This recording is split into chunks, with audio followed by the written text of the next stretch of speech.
Hello everyone, this is Moose101, and in today's installment of my deck building series, I'm going to be discussing competitive mindsets in the game of Yu-Gi-Oh! Before I move on with the video, I want to take a moment to mention that what I say only applies to people looking for competitive success in the game, whether that be a small local or much larger event. At the end of the day, we play the game for our own enjoyment, and playing competitively isn't necessarily how everyone enjoys the game.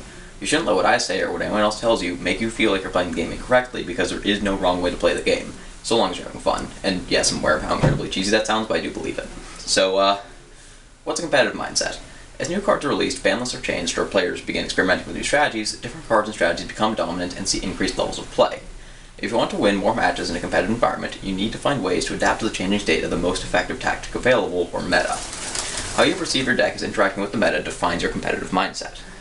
So why is your competitive mindset important? Having an understanding of how your deck stacks up to the best in competition helps you build to win. There are certain decisions you will make when building your deck that will be influenced by how you perceive your deck's role within the meta. With that being said, I'm going to begin explaining the specific types of competitive mindsets. As always with these things, these are just my opinions and definitions, so don't take everything I say as the word of raw, and feel free to tell me your own suggestions and such in a comment down below. So first up, we have the meta. Being a meta player means that you are the top dog of the Yu-Gi-Oh! World, and you should build accordingly. Your deck is strong enough that it should be able to win matches against non-meta decks so long as you play uninhibited by pesky floodgates or counter cards. As such, when adding tech choices to your deck or siding, you should be focusing on matchups with other meta or tier 1 decks, or on adding cards to help you play through troublesome floodgates, like Mystical Space Typhoon. And other floodgates like Imperial Iron Wall, Shadow Imprisoning Mirror, or Light Imprisoning Mirror can be used to help win matches against other tier 1 decks if they are effective against it. So, you don't want to worry too much about having your own floodgates for the random rogue matchups you might encounter, because as a meta deck, you should be able to win those matches just through the strength of your core alone. So other decks fit into the competitive scene as anti-meta decks, and these are strategies that are crafted specifically to topple the current best decks in the game.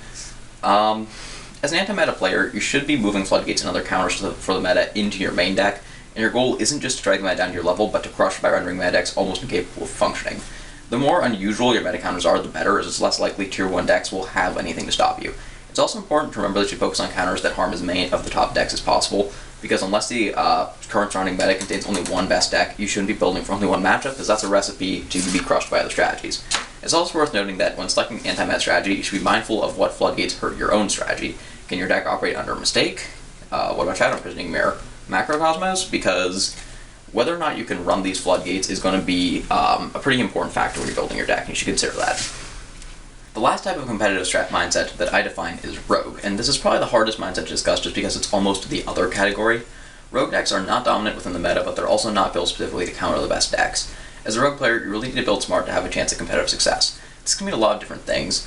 Firstly, you need to intelligently select what Rogue deck you plan on piloting.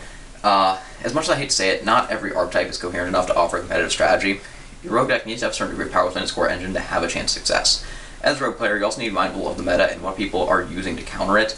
If your deck has the same weaknesses as one of the meta decks, you either need to add some tech choices into your deck to change that or switch to a different strategy. Being weak to the same floodgates as the meta will cause you to flop in anti-meta matchups while still being unable to duke it out with the tier 1 strategies. You need to be able to consistently win more matches than just those against weaker Rogue decks. Lastly, you also need to be able to find the things about your deck that make it stand out from the other decks in competition. Perhaps your deck has a ridiculous OTK that's just consistent enough to help you pull matches away from meta decks, such as the ridiculous Machu OTK thing that Gagugas have available to them. Or perhaps the combos of your deck are long and complicated enough that your opponent won't be able to keep up and shut down what you need to do. The almost prize is critical in piloting Rogue strategies, and as a final note, your deck really does need to be able to pick up matches from anti-meta decks.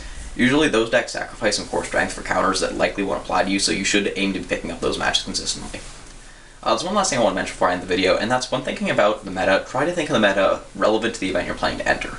If you're entering a regional tournament, there's a good chance that the meta within that event will be quite different from that of your local card shop.